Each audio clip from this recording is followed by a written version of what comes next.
The Galactic Council Chamber was the largest structure ever built by intelligent life. It floated in the empty space between three star systems, a massive ring of metal and glass that could hold millions of beings at once. Today, only a few thousand filled the central hall, but their voices echoed like thunder. Captain Una Park stood at the back of the human section, watching the proceedings with careful eyes. She was a small woman with short black hair and a scar running down her left cheek. Her uniform was simple, dark blue with silver trim, nothing like the elaborate robes and armor worn by other species. Beside her stood Lieutenant Do-Hyun Kim, her tactical officer, and Dr. Ji Woo-han, the ship's xenobiologist. "They're not even looking at him," Do-Hyun said quietly. Una nodded. He was right. At the center of the chamber, Ambassador Tae-hyung Choi was presenting humanity's petition to establish a colony in the Kestrel Expanse. It was a neutral region of space, unclaimed by any species, and humanity had followed every legal procedure to request settlement rights. But the other species weren't paying attention. They were whispering among themselves, some of them laughing. Humanity had joined the Council only 60 years ago. In a community of species that had existed for 12,000 years, humans were still considered children, newcomers, primitives who had barely learned to travel between stars. The Kestrel Expanse contains 17 habitable worlds, Ambassador Choi continued, his voice steady and clear. Earth's population requires expansion. We have followed all protocols established by Council law. We ask only for fair consideration of our claim. A loud hiss cut through the chamber. The sound came from the Vorath section, a raised platform where 5 massive reptilian figures sat on thrones made of bone. The Vorath were ancient, one of the founding species of the Council. They stood 3 meters tall, with scales like black armor and eyes that glowed red in the dim light. Their claws were as long as knives, and their teeth were sharp enough to bite through metal. The largest of them stood. This was High Commander Valeth, leader of the Vorath military and one of the most feared beings in the galaxy. He had personally conquered 30 species over his lifetime, adding their worlds to the Vorath dominion. "The Council recognizes High Commander Valeth," said the speaker, a floating machine that managed all official proceedings. Valeth stepped forward, his heavy footsteps shaking the floor. He looked down at Ambassador Choi, the way a predator looks at food. "The Vorath Dominion objects to this petition," Valeth said. His voice was deep, like rocks grinding together. "The Kestrel Expanse borders our territory. We will not permit soft-skinned prey animals to nest at our doorstep." A murmur ran through the chamber. Several species nodded in agreement. Others simply looked away, unwilling to meet human eyes. Ambassador Choi did not flinch. "The Kestrel Expanse is neutral territory. Council law grants any member species the right to petition for settlement. We have met all requirements." Valeth laughed. It was an ugly sound, wet and rumbling. "Requirements? You speak to me of requirements?" He turned to address the full council. "These humans have been among us for 1 lifetime. 1. They know nothing of war, nothing of strength, nothing of what it means to earn a place among the stars. They were killing each other with chemical explosives when my ancestors ruled 1,000 worlds. We are not here to compare histories," Ambassador Choi replied calmly. "We are here to follow the law." "Then let us follow an older law." The chamber went silent. Even the whispering stopped. Valeth turned back to face the human delegation. His red eyes burned with cruel amusement. "I invoke the right of challenge. Let strength decide what words cannot." Una felt her stomach drop. Beside her, Do-Hyun grabbed her arm. "He can't be serious," Ji-woo whispered. But he was. The right of challenge was ancient, older than the Council itself. When 2 species could not resolve a dispute through negotiation, they could settle it through combat. The winner took everything. The loser lost everything. No species had defeated the Vorath in a challenge for over 2,000 years. The speaker's mechanical voice filled the chamber. "A formal challenge of dominance has been issued. Does the human delegation accept or decline? Ambassador Choi stood frozen. Yuna could see his hands shaking slightly at his sides. If humanity declined, they would lose all claim to the Kestrel expanse and be marked as cowards, a species too weak to defend their own interests. They would never be taken seriously again. But if they accepted, they would have to fight the Vorath. And the Vorath did not lose.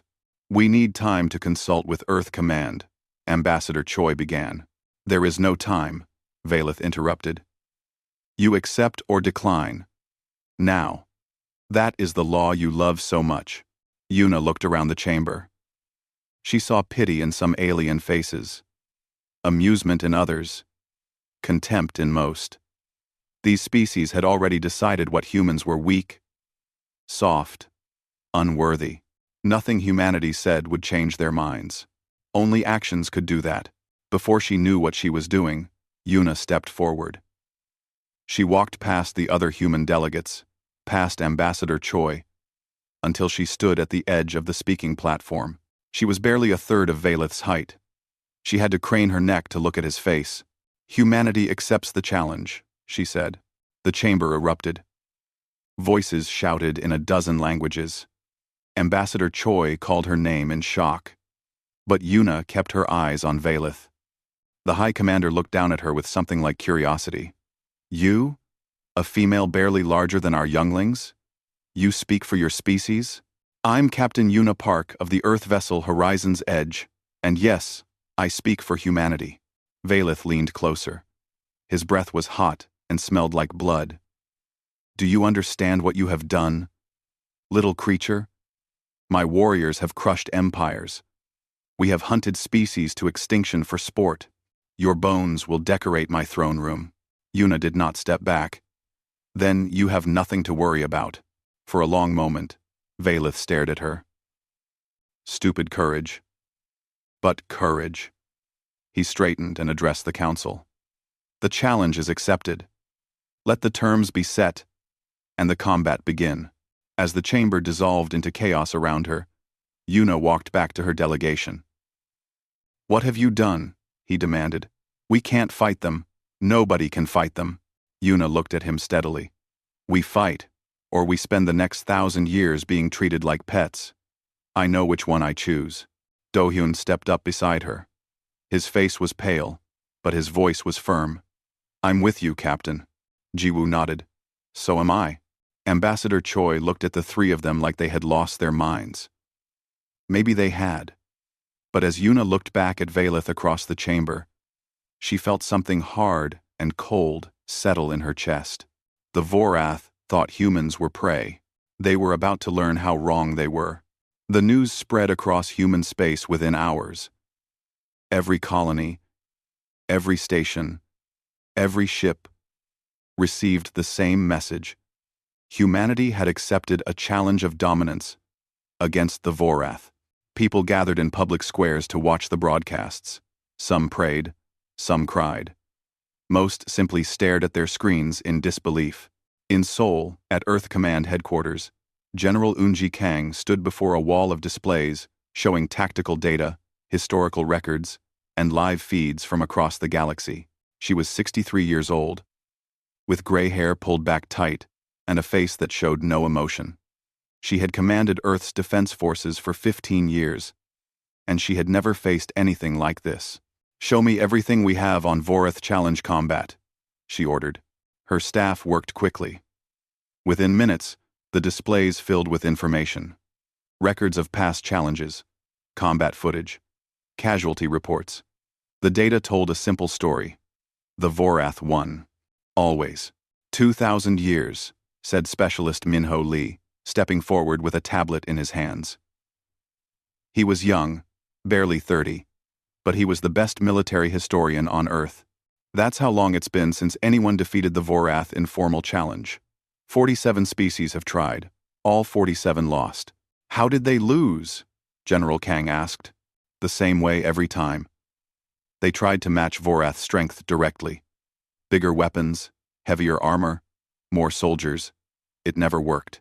The Vorath are stronger, faster, and more durable than almost any species in the galaxy.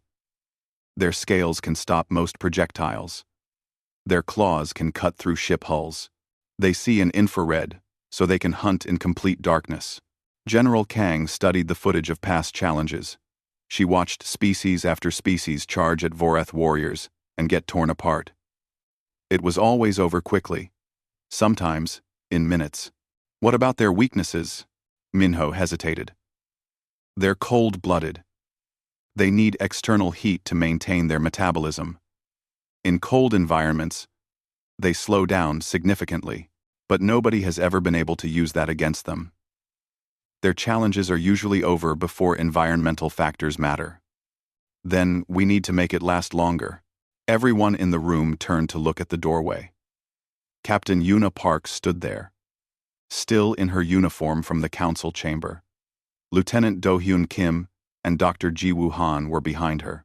General Kang waved them in. Captain Park, you've caused quite a situation. Yes, General. I know. Do you have a plan to get us out of it? Yuna walked to the central display and pulled up the challenge rules. The Vorath fight, according to strict honor codes. Both sides get to help set the terms battlefield type.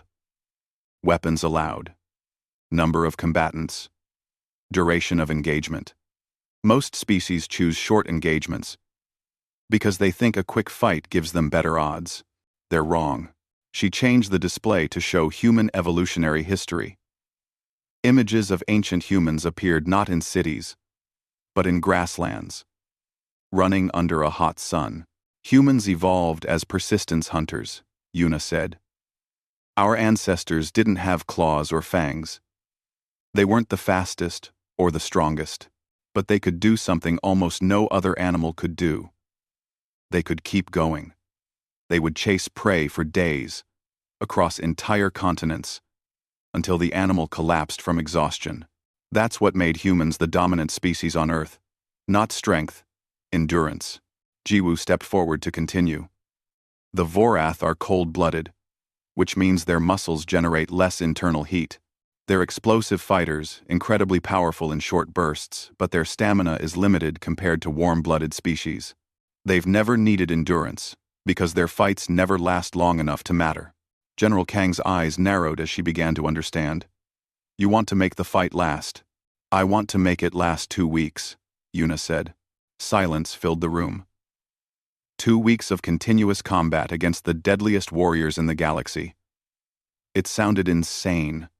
The challenge rules allow for extended engagements, Minho said slowly, checking his records. The longest on record was 9 days, but that was between 2 herbivore species, over grazing rights. Nothing like what you're suggesting. The Vorath will never agree to it, someone said from the back of the room. Yes, they will, Do-hyun replied. They're arrogant. They think they can beat us in any conditions. Valith will see long terms as a chance to humiliate us slowly. General Kang considered this for a long moment. Then she nodded. What else? Yuna outlined the rest of her plan. Terrain, dense jungle with mountains. Jungles provided cover and resources, while mountains meant cold nights that would slow Vorath metabolism. Weapons, non-energy-based only. Human projectile weapons and explosives were more reliable in wet conditions than Vorath plasma technology. Number of combatants, 5 per side. Small teams could move faster and use the terrain better than large groups. You'll be outnumbered in terms of raw strength, General Kang said. We'll be outnumbered no matter what. 5 gives us enough people to rotate watches and maintain constant pressure. Who's on your team? Yuna gestured to Do-hyun and Jiwoo. Lieutenant Kim and Dr. Han have already volunteered. I need 2 more. The best we have. General Kang made the call. Within an hour, 2 more soldiers arrived at headquarters. Sergeant Junhee Shin was a close combat specialist, a quiet man with quick hands and cold eyes who had served in 3 border conflicts. Corporal Hyun No was a demolitions expert, a woman who could build a bomb out of anything and smiled while doing it. Yuna briefed them on the mission. Neither hesitated to accept. When do we leave? Junhee asked. Tomorrow. The Council wants the challenge completed within 1 standard month. We'll have 3 days to reach the arena planet and deploy. And Hayun grinned. Plenty of time to pack some surprises. That night, Yuna stood alone in her quarters, looking out the window at the Seoul skyline. Somewhere out there, billions of people were waiting to see what would happen. Most of them probably thought she had made a terrible mistake. Maybe she had. Her communicator buzzed. It was Do-hyun. Can't sleep either, he asked. No.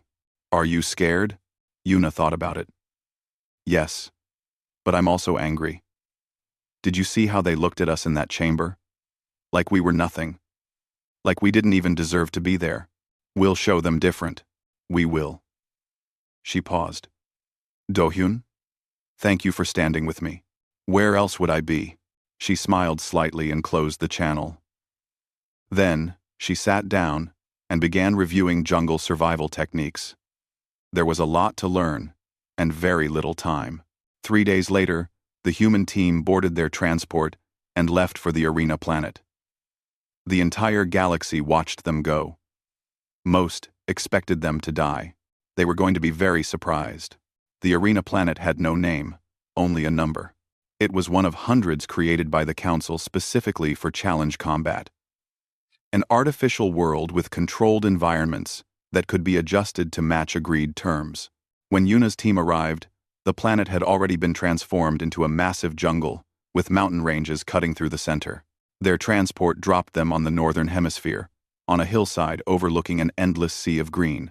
The air was thick and wet, filled with the sounds of insects and birds that had been imported to make the ecosystem complete. The temperature was hot, nearly 40 degrees, but Yuna knew it would drop sharply after sunset, especially at higher elevations. The Vorath have deployed on the southern hemisphere, Do-hyun reported, checking his scanner.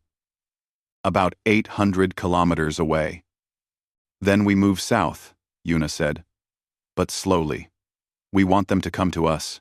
Junhee was already checking the perimeter, his rifle ready. You think they'll hunt us? I know they will. The Vorath are predators.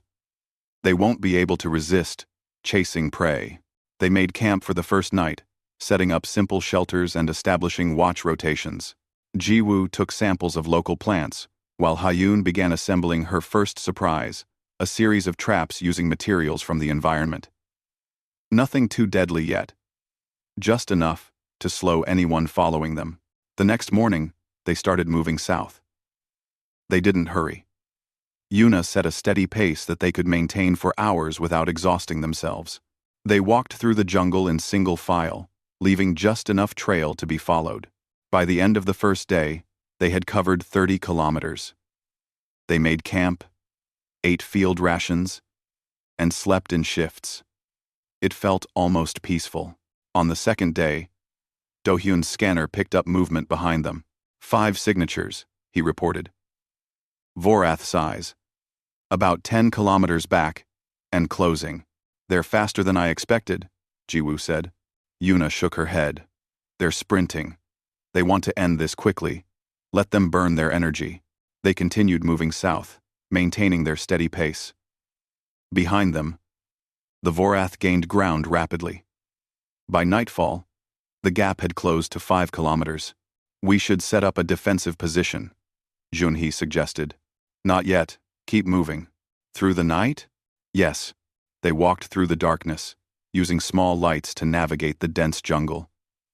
It was slow and difficult, but they kept going. Behind them, the Vorath had to stop. Their infrared vision was perfect for hunting in the dark, but even they needed rest eventually. When dawn came, Yuna's team had opened the gap again. 20 kilometers now separated them from their pursuers. This pattern continued for the next 2 days. The humans would walk, steady and patient, while the Vorath would sprint to catch up, then stop to rest. Each day, the Vorath closed the distance during daylight. Each night, the humans took it back. On the evening of the 4th day, they reached the mountains. The temperature dropped 15 degrees as they climbed. By midnight, they could see their breath in the air. Perfect, Yuna said. They made camp on a ridge overlooking the jungle below. Hyun spent 2 hours preparing a trap.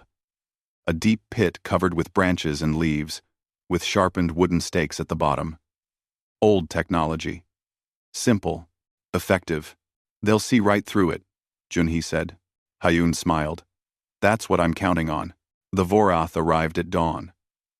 Yuna watched through binoculars as 5 massive figures emerged from the jungle and began climbing toward their position. Valeth was in the lead, his black scales gleaming in the morning light. Even from a distance, she could see his red eyes scanning the terrain. They spotted the pit trap immediately. Valeth made a gesture, and his warriors spread out to go around it, exactly as Hyun had planned. The real trap was on the path around the pit, a tripwire connected to a net loaded with heavy rocks. The third warrior triggered it. The net fell, and 200 kilograms of stone crashed down on his head. He went down hard and didn't get up. The other Vorath froze. For a moment, they simply stared at their fallen comrade. Then Valeth let out a roar that echoed across the mountains. It was a sound of pure rage, but also something else. Surprise. The Vorath were surprised. Move, Yuna ordered. They retreated deeper into the mountains, leaving the Vorath to deal with their dead. The Council's drones recorded everything and broadcast it across the galaxy. The footage of the fallen Vorath warrior was replayed millions of times. The first Vorath casualty in challenge combat in over 600 years. That night, as they made camp in a cave near the mountain peaks, Jiwoo explained what was happening. Their body temperature is dropping, she said, reviewing data from sensor patches they had planted along their route. The cold is affecting their muscle efficiency. They're moving about 40% slower than they were in the jungle. They'll adapt, Do-hyun said. Maybe. But adaptation takes time and energy, and they haven't packed for a long campaign. They expected this to be over in hours. Yuna looked out at the dark mountains. Somewhere out there, 4 Vorath warriors were spending the night in freezing temperatures, mourning a dead comrade, and wondering how things had gone so wrong. We're not trying to kill them all, she said quietly. We just need to break them. Break their confidence. Make them doubt. The Vorath have never had to doubt before. They don't know how to handle it. And if they adapt anyway? Junhee asked. Then we adapt faster. That's what humans do. They ate their rations in silence. Outside, the wind howled through the mountain pass. It was going to be a long, cold night, but not as long and cold as the one the Vorath were having. The next morning, Yuna's team moved out before dawn. They were tired, hungry, and sore from days of constant movement. But they were also something else. They were still going. And that, more than any weapon or trap, was what was going to win this fight. Day 6 began with rain. Cold, heavy rain that turned the mountain trails to mud and cut visibility to less than 50 meters. For the humans, it was miserable, but manageable. They had waterproof gear and knew how to move in bad conditions. For the Vorath, it was something worse. Jiwoo checked her sensors and smiled for the first time in days. Their body temperatures are dropping even faster now. The rain is pulling heat away from their scales. If this keeps up, they'll be at half efficiency by nightfall. Then we use it, Yuna said. Junhee, tonight, I want you to go hunting. Junhee nodded slowly. He understood. They spent the day moving along the mountain ridges, staying high where the air was coldest. The Vorath followed, but fell further behind. By evening, the gap had widened to 15 kilometers. That was close enough. After dark, Junhee prepared for his mission. He stripped off everything that might make noise or reflect light. He covered his skin and equipment with mud, thick, cold mud that would hide his heat signature from Vorath infrared vision. He took only his knife. I'll be back before dawn, he said. Yuna gripped his shoulder. Be careful. Careful won't get it done. I'll be smart instead. He disappeared into the darkness. The rest of the team waited in tense silence. Hours passed. Do-hyun kept checking his scanner, but Junhee had left all trackable equipment behind. They had no way of knowing where he was or what was happening. Then, just before sunrise, he returned. He was covered in blood, none of it his own. "One more down," he reported. "The second largest one." He was on watch, but he was sluggish, cold and tired. He never heard me coming. 4 Vorath warriors had entered the challenge. Now, there were 3. Across the galaxy, beings of every species watched the footage captured by Council drones. They saw a small human figure slip through the rain, moving like a shadow. They saw him reach the Vorath camp without making a sound. They saw him kill a warrior 3 times his size with a single knife strike to the throat. The Vorath had called humans weak, soft, prey animals. That night, the galaxy saw something different. The galaxy saw a predator. Day 9 brought the first direct confrontation. Yuna's team had moved back down into the jungle, seeking better foraging opportunities. They were running low on field rations and needed to supplement with local food sources. It was a calculated risk. The Vorath caught them at a river crossing. Valeth himself led the attack. He burst from the undergrowth like a nightmare. 3 meters of black scales and claws, moving faster than anything that large should be able to move. His 2 remaining warriors came from the flanks, cutting off retreat. "Contact!" Do-hyun shouted, raising his rifle. The next few minutes were chaos. Gunfire cracked through the jungle. Vorath roars shook the trees. Yuna lost track of her team members in the confusion, catching only glimpses. Hyun throwing a grenade. Jiwoo dragging equipment into cover. Junhee grappling with a Vorath warrior twice his size. Do-hyun faced Valeth. It should have been over quickly. Valeth was larger, stronger, faster. His claws could cut through armor like paper. But Do-hyun didn't try to win. He just tried to survive. He dodged. He retreated. He used trees and rocks as cover. Every time Valeth attacked, Do-hyun was somewhere else, not far. Just far enough. He took hits.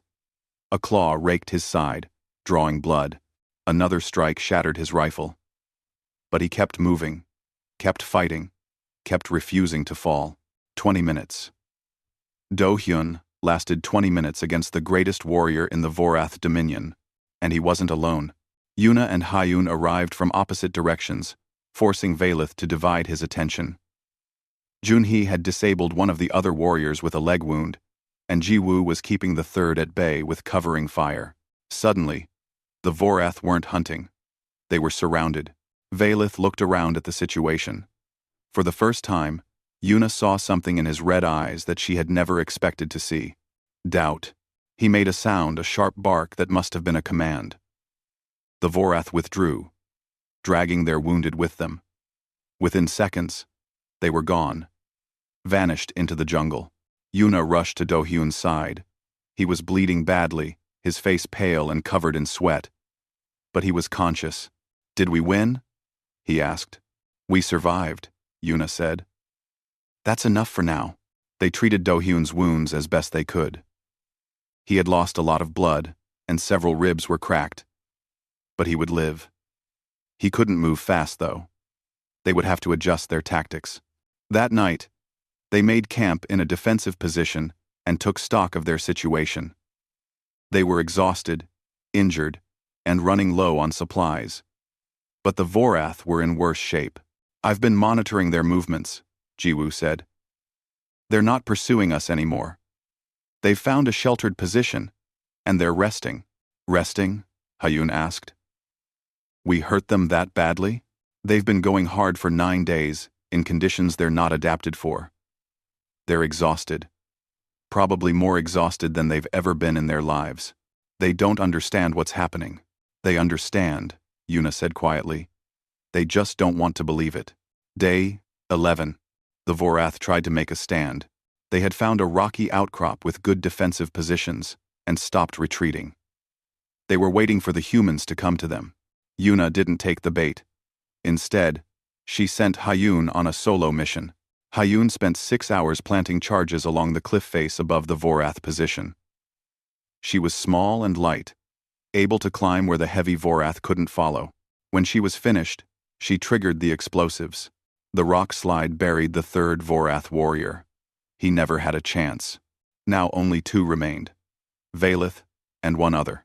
That evening, Valeth did something unprecedented. He contacted the Galactic Concil directly and accused the humans of fighting without honor. He claimed they were using cowardly tactics, refusing to face their enemies directly. The Council reviewed all the footage. Every trap, every ambush, every movement. After 3 hours of deliberation, they announced their verdict. No rules had been broken. The humans had operated entirely within the agreed terms of the challenge. Traps were legal. Ambushes were legal.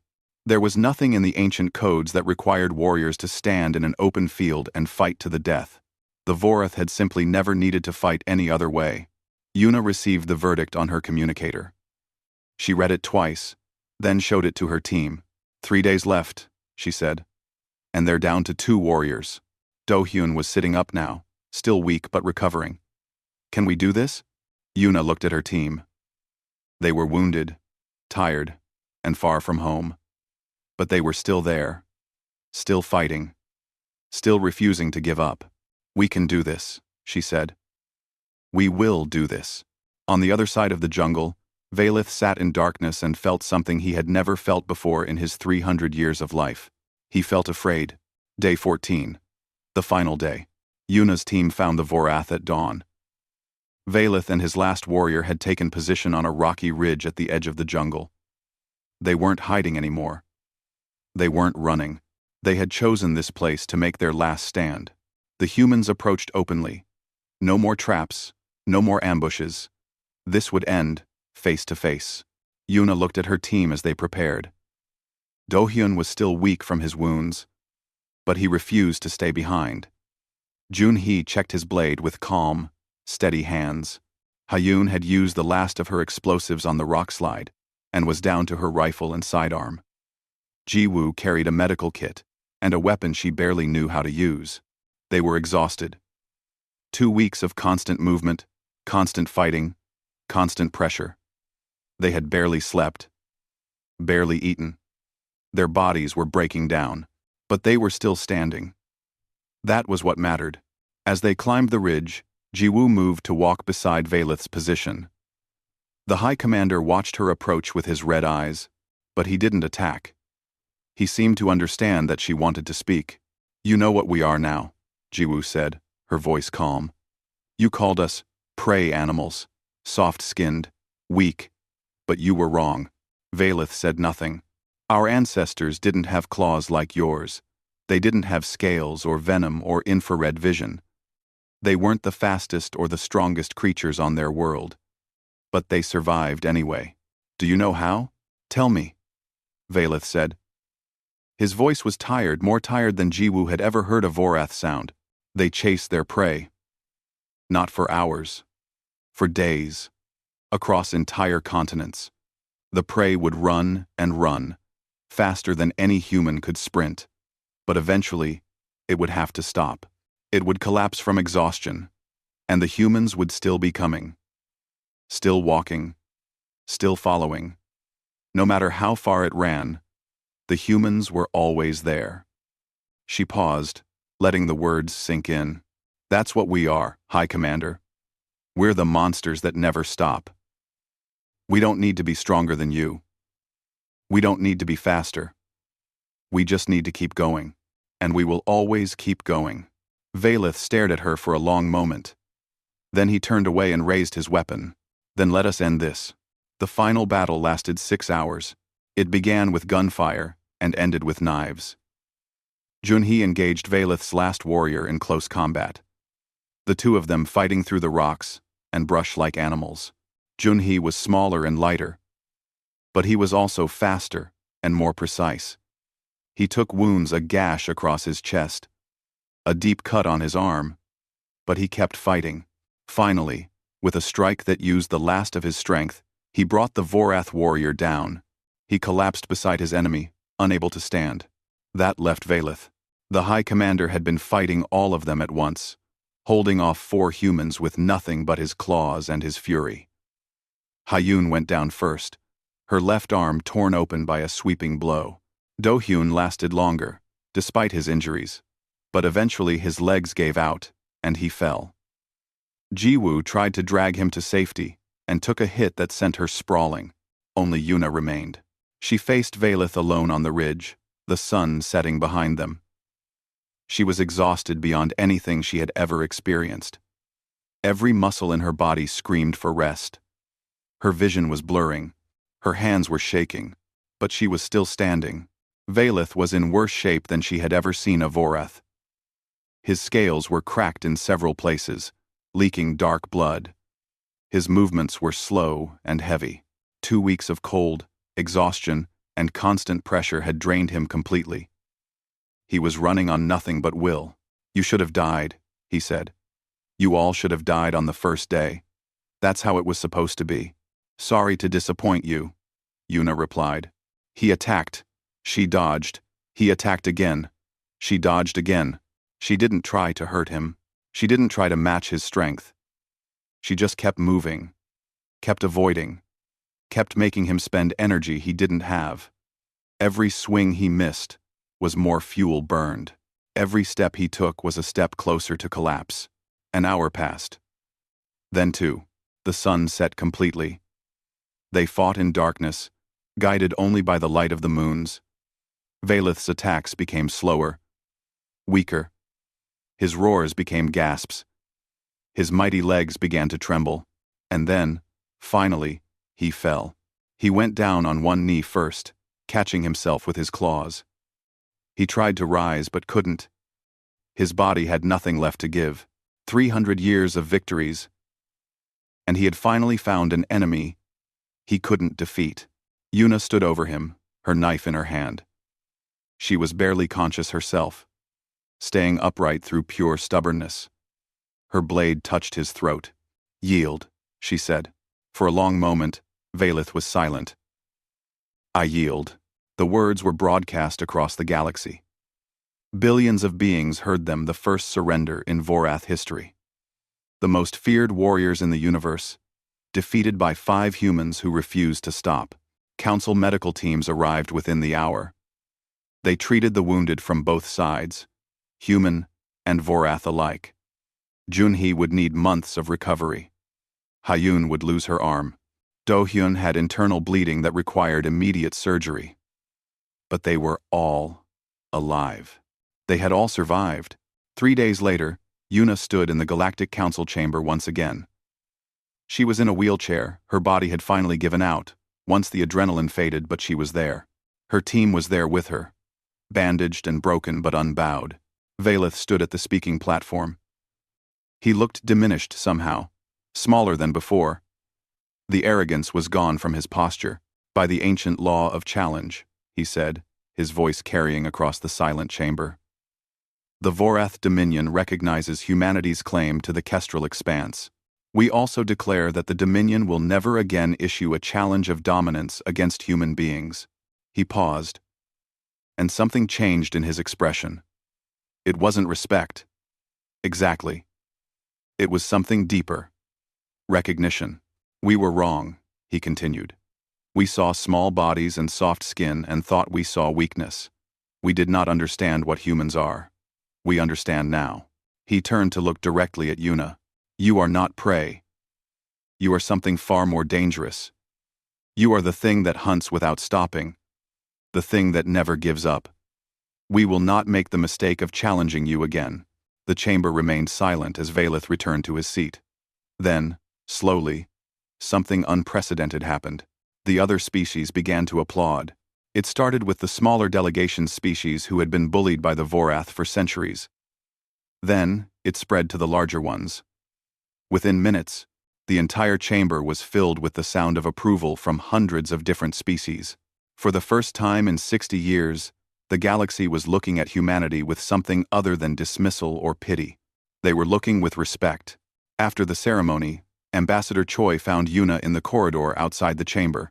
"That was quite a risk you took," he said. "If you had lost." "We didn't lose." "No, you didn't." He hesitated. How did you know? How did you know you could win? Yuna thought about it for a moment. She thought about her team, about the 2 weeks of hell they had endured together. She thought about all the times they should have given up, but didn't. All the times they should have died but refused. We didn't know, she finally said. We just don't know how to quit. That's the human secret, Ambassador. We're too stubborn to stop. Choi smiled slightly. The galaxy knows that now. Good. Maybe they'll think twice before underestimating us again. She wheeled herself toward her ship, where her team was waiting. They had a long journey home, and a lot of healing to do. But they had also done something that would change humanity's place in the galaxy forever. Behind her, the Council's archivists were already updating the official records. Under the entry for humanity, new text was being added. Threat level. Recommended protocol. Avoidance. Notes. Persistence predators. Do not initiate extended conflict. Humanity was no longer the youngest species in the Council. They were the one nobody wanted to fight.